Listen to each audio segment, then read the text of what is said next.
Welcome to UC Summit 2022. My name's David Dungay. Today I have with me Alaa Saayed, ICT Industry Director at Frost and Sullivan. Welcome to the show, Alaa. How are you doing? Thank you very much, David. Very fine, and really happy to be talking to you today. Fantastic. Well, today's session is called Tooling Up for Hybrid Work. Obviously, hybrid work, a major theme in 2022. Where should we start, Alaa? What do you feel the biggest learnings have been for businesses that knee-jerked into this hybrid working style, if you like, during the 2020 pandemic and 2021 period as well? Excellent question, David.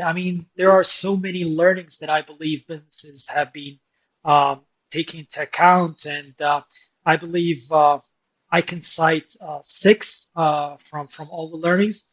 One of them is that they have realized, many of them have realized that the cloud software communication and collaboration services out there um, have come a long way in terms of features and capabilities in providing very good communication and collaboration tools for both inside employees as well as to connect with outside parties. This is on both the asynchronous communications as well as synchronous communication.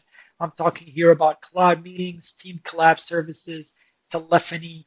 All these capabilities are coming together much more solid to help people communicate much better, via cloud. This is the first learning. The second learning, I believe that more businesses have started to realize that consumer tools are not really appropriate for business communication and collaboration in general. And I'm here specifically speaking about consumer devices. So in our study, we pride ourselves in covering really good and enterprise grade devices, and we've seen that the first half of 2020 was, and please excuse me here to reference this, but it was kind of the toilet paper effect, where everyone just went ahead and bought whatever they had at hand. The consequences for devices were that companies have started to realize that the range, the quality, the product quality, the audio quality, the video quality, the connectivity of those devices are not really that good as the enterprise grade devices. So that has come of a big learning to many businesses out there, especially in the second half of the year and during 2021. Third learning, which I would like to mention, is that more and more businesses have realized and learned that they should treat remote workers not using the same bar. That is in terms of both, the different personas that there are, and as well as their environment. So it's not the same to target or help a worker that has an executive home office versus that one that is an active household or lives with friends. As well, it's not the same to target a knowledge worker or to help a knowledge worker with that of a call-centric person, such as maybe a salespeople or contact center agents. In fact, we've spoken with a big device vendor, endpoint vendor, and they roll out software communication and collaboration tools to everyone during the pandemic. And it seems that during the first half period, they were okay with it, but then the salespeople were started to have fatigue with some tools such as Zoom, such as Microsoft Teams, and those guys started to actually request desktop phones with power supplies to be shipped to their home um, for because they were accustomed to that, and so that treating the personas differently and understanding that not all remote workers are the same, that has been key. Um, Fourth learning, I would like to speak about, companies realize that having a lot of meetings during a day does not equate to a productive day. In fact, many businesses have realized that they have started to lose money, millions and millions of dollars because of excessive amount of meetings. So many cloud common collab providers are helping launching new AI features and capabilities that will help them to, kind of reclaim the millions of dollars that have been lost in this sense. Another, learning that I would mention is that businesses learn that they can no longer ignore requirements of employees. So, in fact, during COVID, I believe this has come to the front and center, and I would say that they would actually have to pay attention 6 times more to the requirement of employees out there, and so not only for the employee well-being, but also for morale, for engagement, et cetera, et cetera. So empathic leadership has been on the forefront and being really empathic with your employees and being able to connect your employees together, that has become extremely important. Finally, last but not least, and it seems to be obvious, but more and more businesses, especially in other regions of the world, such as Asia Pac, such as Latin America, such as some regions in Europe, they have realized that work is not really a place that you go, but a thing that you do. So really transitioning between an office-centric culture to a more flexible way of working. So these are some of the learnings. I believe there are others, but these are some of the main highlights that I believe are important to say. Wow. So, well, some absolutely fantastic learnings there from the last couple of years or so. Looking back on hybrid work in a pre-pandemic sort of landscape, hybrid work used to mean you've got a mobile phone and access to a laptop.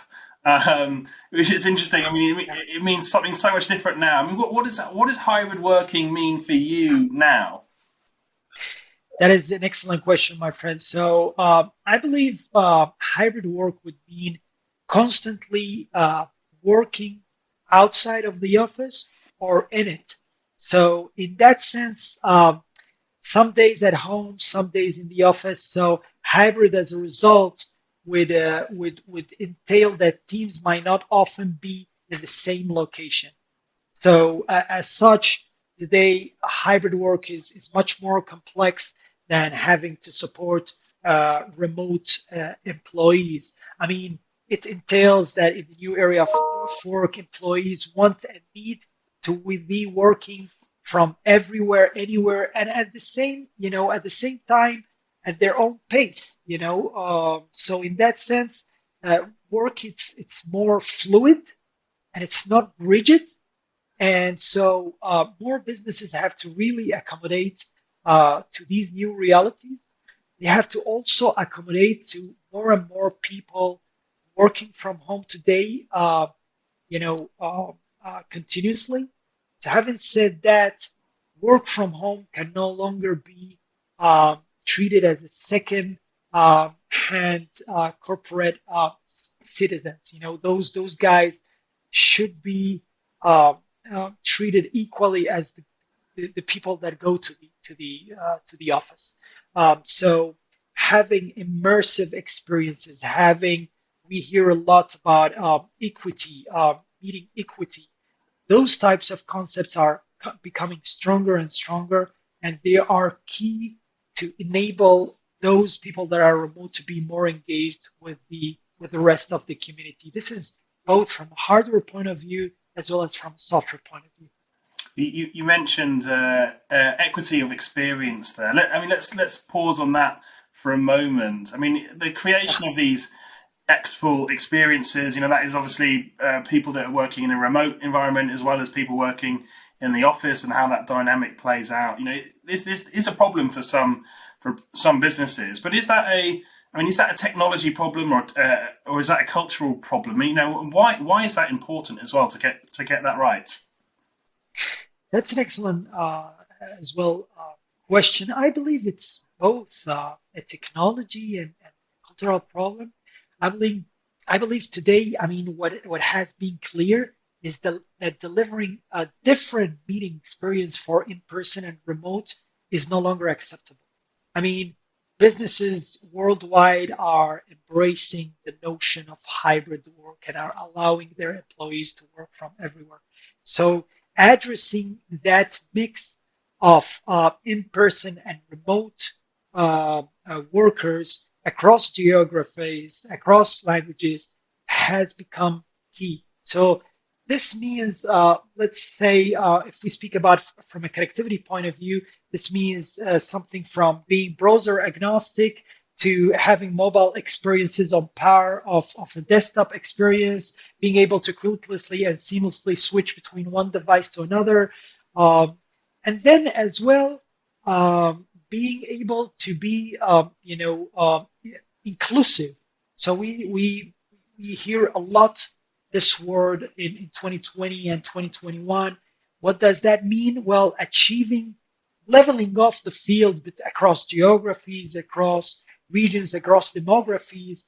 And we have been seeing, years maybe of innovation having been squeezed into these last couple of years with cloud meetings and team collab providers or UCaaS providers as well, launching hundreds of features and capabilities such as live translation, such as transcription, interpretation services, gesture recognition, inclusive layouts. Even, team collab services have come up with new ways to offer inclusivity, such as setting up the skin tones of emojis or allowing, for better name pronunciation, Meta, workplace by Meta or workplace by Facebook, how it used to be called. They have been launching interesting inclusivity features in their team collab services. And it's coming all the way, in cloud meetings, in team collab, in all these types of cloud communication services. And it's very interesting to see all these new developments to level up the field between all types of workers.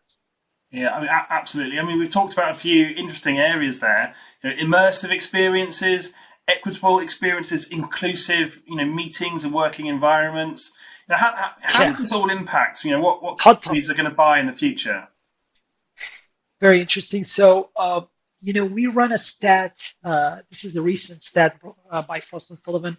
We believe that by 2024, so just a few years by now, approximately 200 million people will work remotely full time from home, while around 350 million people will be hybrid workers, so working part time, maybe some days at home and some days in the office. So all these notions of immersive experiences, equitable experience, inclusive experience, those are really important tools to bring people to each other, bring people closer to each other. So we've already said that empathic leadership is key. So today, more businesses are adopting these types of tools to bring leadership closer to employees. At the same time, now more businesses are realizing that maybe there is not a return back to pre-pandemic levels. Maybe these cloud meetings and team collab tools and all these software communication GUIs will be where the company culture will actually live, helping workers to feel connected, keep morale up, and maintaining a strong company culture. So businesses have started to realize that building up that community is essential, and building those bridges, tech bridges, digital bridges, is essential for people not to be isolated. Yeah. What a fascinating space. I mean, a lot of people watching today will be contemplating, their own hybrid working strategy, what they do, how they create that engagement with their employees that you speak about there. But when it comes to purchasing, do purchasing big brands equal, does that guarantee a successful hybrid working strategy? Well, not necessarily. I mean, while a big brand might have the resources to help businesses to transition to a successful hybrid work environment, sometimes I'm surprised to see some of the big brands actually lacking the vision to leverage some key megatrends happening. Sometimes actually we see innovation and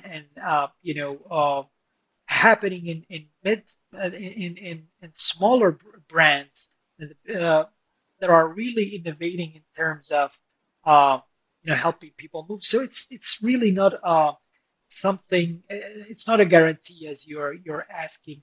I believe in addition to brand, there are different um, um, variables that businesses has to evaluate when taking a look at which provider to think about, such as scalability, such as security, such as integration, the possibility to integrate with different applications, the easy of use.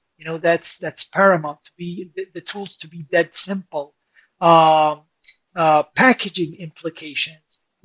If the providers are offering attractive freemium services to in order to engage the adoption, et cetera, et cetera. So there are different things, and yeah, the brand would have more and more resources, but not necessarily it's a guarantee of success. So it's interesting. We've spoken about so many different areas where there's potential for innovation right now. But I mean, where are you seeing Yeah. the most innovation in the market right now? I mean, you mentioned a few areas like metaverse. This is one of the first conversations I'm having where we're talking about the metaverse. So there's an awful lot going on. But where would you highlight that really key innovation happening right now? Well, there are a lot of. I mean, I'm usually an enthusiastic person. I see a lot of innovation happening, and it gets me really enthusiastic about hearing. So I would tell you some examples in the software communication and collaboration realm, and some other examples in the device realm. In the software realm, you just named it. I mean, the emergence of immersive spaces, and that's both audio spaces as well as video. Let's call them 2D spaces, because there is as well the big AR, VR, tech, which was going on for years, but now because of the need of more people to feel included in the picture, the need for more people to feel less isolated have started to create uh, the need of these types of spaces. So, for instance, in the audio space realm, we've been seeing a lot of innovation in spatial audio. So there are. I'm going to give you some examples. So Slack has Slack huddles, for instance. Ring Central, I believe it's called Team Huddle, and then there is Dialpad channels. So those are very interesting. Those are kind of group chats where you just enter a room and you just go ahead and chat with colleagues. But the spatial audio would allow you to really have this effect of walking through an environment and going to another bubbles of people, and speak with them. And it's very interesting because it's kind of recreating the serendipity moments of the physical workspace. So that's very interesting. And then the inside that immersive space realm, there's as well some of the emergence of video 2D programs that are appearing that are not really requiring expensive headsets to be used for AR VR experiences. So some examples that I'm going to use, we saw Blue Jeans launching Blue Jeans Spaces, but then there are some startups such as Kumo Space, Spatial Chat, TeamFlow. They're all recreating those avatars that you can recreate the water cooler moments. Those are very cool. So this is one, the emergence of immersive spaces. So very exciting area. Of course, there are the AR, VR big experiences, and we see big companies such as Microsoft, Cisco, and Zoom going deep into that. Microsoft with Mesh. I believe Zoom has as well something with Oculus, with Facebook Oculus. Meta Oculus, and then Cisco WebEx holograms. But yeah, I mean, though that whole metaverse thing is very very cool. Then second, I would speak about live events. We've been seeing that what happened with COVID and everything that is happening is that virtual events are here to stay. Of course, we will continue to go to physical uh, events, but at the same time, physical events will always tend to have a virtual component into them uh, to augment the experience and to allow those millions and millions of remote workers that we spoke about to actually engage in those experiences. Uh, then a third innovation, it's in the emergence of specific horizontal and vertical applications. So 2020 and 2021, we saw how the standard cloud meetings and team collab services tackled the need of most of the workers and most of the different types of industries, because let's not forget that there are around 2.1 billion frontline workers out there. So we've seen cases of telehealth, telejustice, distance learning, everywhere using those standard cloud meetings services. But now what we are starting to see in 2021 more and more, and now in 2022, is the notion of more customized vertical solutions for each type of these industries that I'm talking about, that will tackle better connectivity issues, more user specific tailored user experience, more specific tailored security, um, and compliance requirements in order to augment both the the demand of the tools as well as the monetization opportunities for providers, right? So we will see much more in that sense. What else? The growth of APIs and SDKs and composability. So that APIs and SDKs are really truly democratizing uh, audio and video. And I believe you've been hearing a lot about low code, no code, exportable data, building blocks, et cetera, et cetera. So all those, in the coming years, we will see this democratization of audio and video and more, audio and video uh, the capabilities to be embedded in different workflows, in all types of workflows. Yeah. So that is on the software side of the story. We spoke about the artificial intelligence as well, helping in immersive and inclusive experience. Then in the hardware side of the story, I can also mention three different innovations there.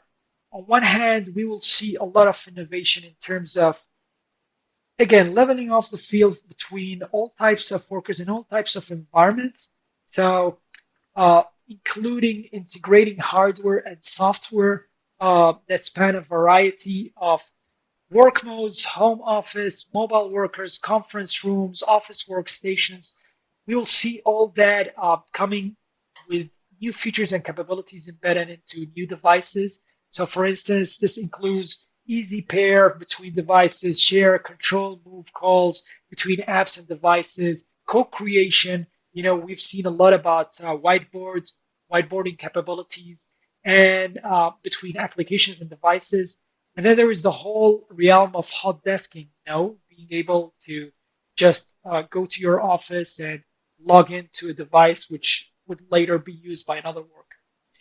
This is one trend. Another trend is I'm the main author of our headset study that we've been updating for the last 14 years. And we've been seeing a lot of traction in headsets. In fact, by 2024, we are expecting the penetration of headsets to reach almost 40% with the knowledge workers. And there I'm seeing all types of very interesting things. So all the consumer tech is coming to headsets. So, pre-pandemic, we've already started to see over-the-ear headsets coming to help people be isolated and to have active noise canceling adaptive and hybrid active noise canceling. But then we've started to see the use of minimalistic, sleek, and discrete types of headsets, such as true wireless headsets, and those types of headsets being actually implemented and being, used and borrowed by, cloud, enterprise grade device providers, and starting to launch those types of devices. You know, people are starting to ask about how do I look on camera. And so they want to be using devices that are sleek and discreet. They want to be looking good when they speak in camera. And so that's a fascinating market that is happening out there.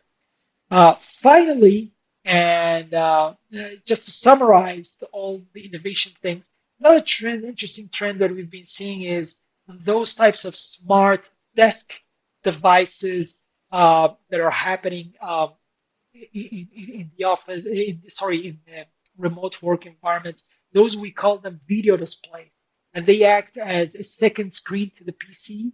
And of course, yeah, I mean, they still have to come a long way to be appealing, or but still, I believe it's an interesting area that we see that it's starting to be developed, and especially with Microsoft Teams displays, et cetera, that I think we should pay attention to. So those are some of the innovations that we are seeing. I'm sorry if I extended this a bit, but I wanted to touch upon some of the main ones. It's absolutely fascinating, Alaa. Thank you so much for sharing that insight. Just before we go, though, one last question. If we can leave our viewers with something today, how do you feel this hybrid working sort of story, if you like, how's that going to develop? For the next sort of 12 to 24 months. What are you seeing? What are you thinking? Excellent, David. So thank you very much. First of all, before closing, I want to thank you guys for putting this event, which is pretty cool. This is the first thing, and kind of letting more businesses understand what is happening out there, and allowing them to understand, to help them to make better decisions. So thank you for putting this summit together. I believe the main key points which I would stress is that remote work is here to stay, hybrid work is here to stay. Enterprises must prepare themselves to enhance the user experience to help remote workers stay connected, engaged, and focused on their work. Then business leaders must address new employees' expectations and needs. Uh, those notions that we spoke about already, equitable, inclusive meetings are a must now as we move to this new world of work from anywhere. And businesses must support natural, high quality audio and video across all workspaces, being homes, traditional offices, collaboration lounges, spaces, etc., etc.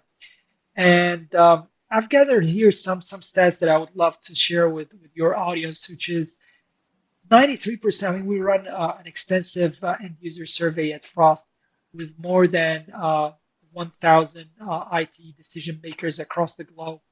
And our latest survey, some of the results said that 93% of the IT decision makers say that they expect a quarter or more of their employees to continue to work from home. 37% report that they will reduce real estate to accommodate hybrid work. 36% of the businesses and other organizations will invest in building more meeting rooms to connect disparate teams. And finally, 43% will implement staggered shifts in existing offices. So remote work is here to stay, hybrid work is here to stay, and businesses would really need to prepare for this. Fantastic. Well, look, I think that's a great place to end today's discussion. I'd just like to say thank you, Alaa, for firstly your kind words, but secondly for sharing your insights with our audience. It was definitely a pleasure, David, and thank you so much. As I said, if you guys will come to Argentina, I'll be more than happy to host you. So thank you guys for that. Looking forward to it. Right, and thank you to our audience for watching today. You've been watching me, David Dungay, on UC Summit 2022. Don't forget to have a look around the UC Summit platform. There's loads you can go and find out around this hybrid working story. That's it from me. See you next time.